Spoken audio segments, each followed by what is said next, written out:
হওয়ার সময়তে বলতে হবে বিসমিল্লাহে তাওয়াক্কালতু আলাল্লাহ লা হাওলা ওয়ালা কুওয়াতা ইল্লা বিল্লাহ।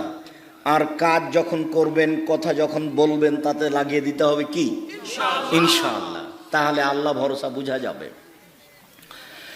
আবু দারদা রাদিয়াল্লাহু তাআলা আনহু বলেন, রাসূল সাল্লাল্লাহু আলাইহি ওয়াসাল্লাম বলেছেন, বিচারের মাঠে মোমেন পুরুষ নারীর নেকির পাল্লায় সবচেয়ে ভারী নেকি হলো সদাচরণ, ভালো আচরণ। নওয়াস ইবনে সামান আনসারী রাদিয়াল্লাহু তাআলা আনহু বলেন, সালতু রাসূলুল্লাহ সাল্লাল্লাহু আলাইহি সাল্লাম মাল বিররু ওয়াল ইসমু।